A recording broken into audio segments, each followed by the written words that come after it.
مخدوم سمنا رحمۃ اللہ تعالی علیہ جس وقت جونپور تشریف لائے، وہاں ایک بزرگ تھے چراغ ہند، جن کو صدر الدین چراغ ہند رحمۃ اللہ تعالی، بڑے بزرگ ہیں، لیکن زمانے کا آپس کا معاملہ ہوتا ہے، میں بڑا تو بڑا کا معاملہ کبھی کبھار آ جاتا ہے، انسانی فطرت کا تقاضا ہے۔ وہ ان کا پرانا علاقہ تھا، ان کے مریدین تھے، اچانک مخدوم اشرف ان کے علاقے میں آئے۔ کچھ لوگوں کو تکلیف اسی بات کی ہوتی ہے میرے کھیت میں دوسرا کیوں چرنے آیا، ہوتا ہے 40 سال سے ہم پورے شہر کو سنبھال رہے تھے، اچانک یہ بکرا کہاں سے آیا۔ اس طرح کا حسد بھی آ جاتا ہے، یہ انسانی فطرت کا تقاضا ہے۔ چراغ ہند رحمۃ اللہ تعالی علیہ وہ بزرگ بھی ہیں، میں ان کی بیعت بھی نہیں کر رہا ہوں، لیکن مخدوم سمنا ہے، والے رسول بھی۔ مخدوم جہانگیر اشرف سمنانی رحمۃ اللہ تعالی علیہ جس وقت جونپور تشریف آئے، لوگ جھوک در جھوک آپ کے مرید بن رہے تھے، کیونکہ چہرے میں وہ نیر تاباں تھا کہ لوگ دیکھتے تو گناہوں سے دور ہو جاتے، اپنے میل کچیل کو دھل دیتے، اور صرف ایک صحبت کافی ہوتی تھی کہ لوگ صرف مرید نہیں ولی کامل بنتے تھے۔ مخدوم سمنا کی صحبت بہتوں کو اعلیٰ مقام تک پہنچائی۔ اس زمانے میں ایک عالم دین تھے مولانا کبیر الدین۔ اس وقت مولانا کبیر الدین صاحب ایک خواب دیکھتے ہیں، خواب میں انہوں نے ایک بزرگ کا چہرہ دیکھا، سرخ بال ہیں، چہرہ پورا چمک رہا ہے، جب وہ مسکراتے ہیں تو رخساروں پر انار کی سرخی آتی ہے، اور اس بزرگ نے کہا کہ میں تیرا مرشد ہوں۔ مولانا کبیر الدین صاحب اس وقت تک مرید نہیں ہوئے تھے۔ صبح اٹھتے ہیں، پوچھتے ہیں علاقے میں سب سے بڑے بزرگ کون ہیں؟ لوگوں نے کہا حضرت صدر الدین چراغ ہند رحمۃ اللہ علیہ سب سے بڑے بزرگ۔ مولانا کبیر الدین ان کی تلاش میں گئے، چراغ ہند کی بارگاہ میں گئے تو واقعی وہ بڑے کمال کے بزرگ تھے، لوگوں کا جمگٹا تھا، تبلیغ تربیت سب ہو رہی تھی، لیکن خواب میں جو دیکھے تھے وہ نہیں تھے۔ مولانا کبیر الدین نے کہا میں نے خواب میں جو بزرگ کو دیکھا وہ یہ نہیں ہے، تو وہ وہاں سے اٹھ کر کے چلے آئے، کہا کہ میں یہ بزرگ کو خواب میں نہیں دیکھا۔ چراغ ہند رحمۃ اللہ علیہ نے پوچھا یہ مولوی کیوں آیا تھا؟ کہا کہ حضور بیعت کرنے کے لیے آیا تھا۔ کہا پھر کیوں نہیں ہوا؟ کہا پتہ نہیں، اس نے کچھ اور چہرہ دیکھا ہے۔ تو چراغ ہند ناراض ہوئے، پوچھا کہ دیکھو یہ جاتا کہاں ہے؟ مولوی صاحب کہاں آئے؟ مولانا کبیر الدین سیدھے مخدوم اشرف کے پاس آئے۔ اس وقت آپ ایک مسجد میں جلوہ بار تھے چند مریدین کے ساتھ، جیسی مسجد میں مولانا کبیر الدین آئے پہلی نظر میں پہچان لیا خواب میں آنے والے یہی بزرگ تھے۔ خواب میں تشریف لائے، مخدوم سمنا کے پاس اپنا سب کچھ نچھاور کر دیا اور سلسلہ اشرفیہ میں داخل ہوئے، مخدوم سمنا کے ہاتھ پر بیعت کیا، اور اسی بیعت کے تھوڑی دیر کے بعد چرچا ہو گیا مولانا کبیر الدین چراغ ہند سے مرید ہونے گئے تھے، لیکن ان کی محفل سے اٹھ کر کے آئے مخدوم سمنا کے مرید ہو گئے۔ چراغ ہند پرانے بزرگ ہیں، مخدوم سمنا نئے بزرگ ہیں، ابھی آئے ہوئے ہیں۔ یہ بات پھیلی، چراغ ہند رحمۃ اللہ تعالی علیہ کے پاس لوگوں نے کہا آپ کی تو توہین ہو گئی، آپ کی مجلس چھوڑ کے مولوی چلا گیا۔ کہا کہ وہ کبیر الدین جوانی میں، وہ کبیر الدین جو ہے وہ جوانی میں مر جائے گا، گیا ہے مجھے چھوڑ کر جوانی میں مر جائے گا۔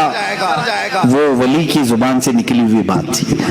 مولانا کبیر الدین کو جب سنایا گیا کہ انہوں نے تو تمہارے لیے یہ جملہ کہہ دیا کہ کبیر الدین جوانی میں مر جائے گا، تو اپنے پیر و مرشد کی بارگاہ میں آئے ملول خاطر ہو کر، کہا کہ حضور بڑی بات ہو گئی، چراغ ہند نے میرے متعلق یہ کہا۔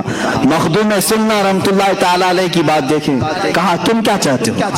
اپنے مرید سے کہا تم کیا چاہتے ہو؟ تم بھی اپنی زبان سے کچھ نہ کچھ بولو اور اللہ اسے پورا کرے گا، اللہ اسے پورا کرے گا۔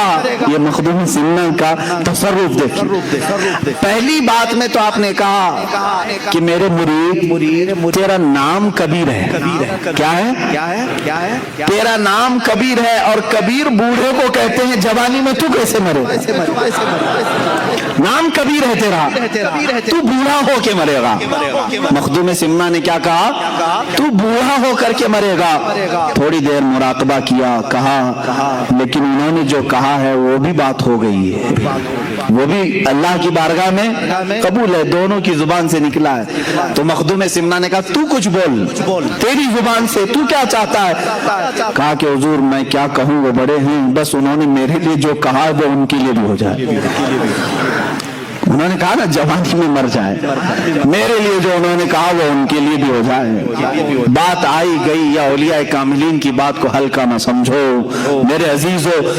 گفت ہے او گفت ہے خدا بوت، یہ کہا گیا ہے فارسی میں، گرچہ از حلقوم عبداللہ بوت، اگرچہ یہ عبداللہ یعنی اللہ کا بندہ کہہ رہا ہے، لیکن اولیاء کے زبان سے نکلے ہوئے کلمات اللہ کے ہوا کرتے ہیں۔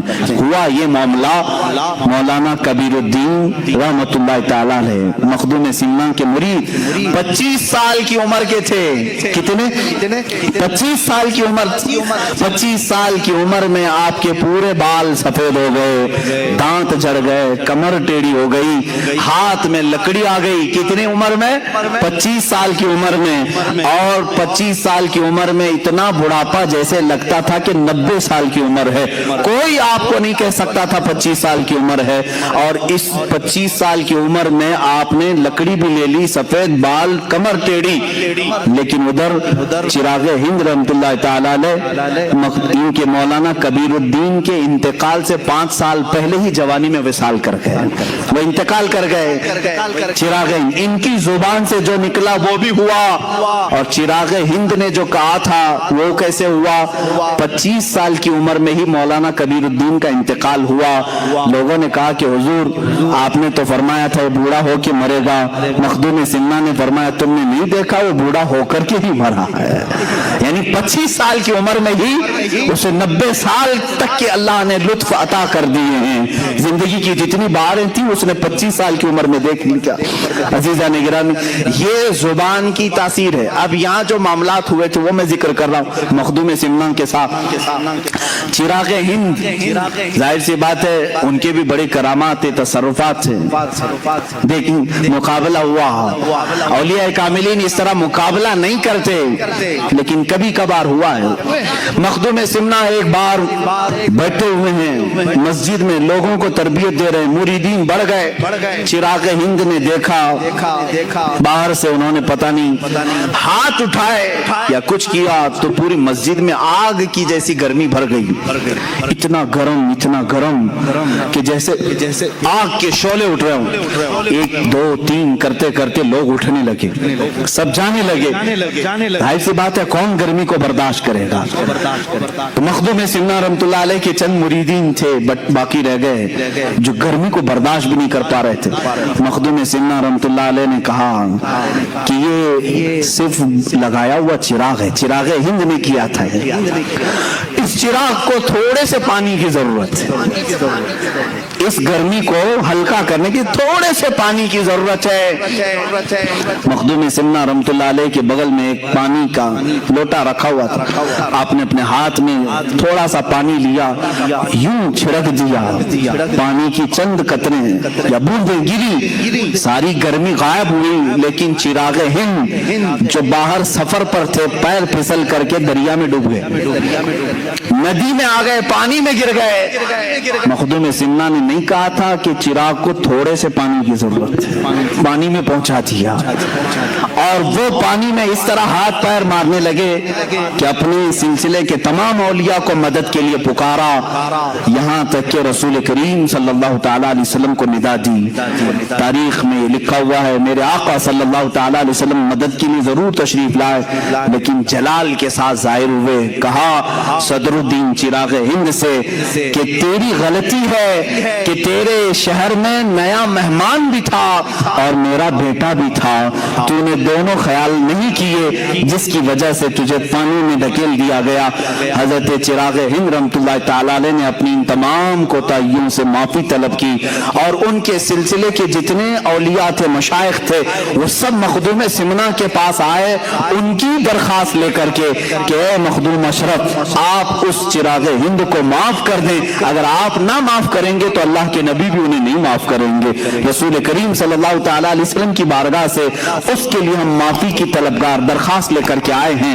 یہ سلسلے کے بڑے مشائخ کو دیکھا، ان کی روحیں آئی ہوئی ہیں، مخدوم سمنا رحمت اللہ تعالیٰ علیہ نے انہیں معاف فرمایا، وہ پانی سے باہر نکلے اور پھر میرے آقا سرکار مخدوم پاک کی قدموں میں تشریف لائے اور زندگی بھر پھر آپ کا احترام اور ادب بھی کرتے رہے۔ عزیزان گرامی، اس طرح جو وقت کا غوث ہوتا ہے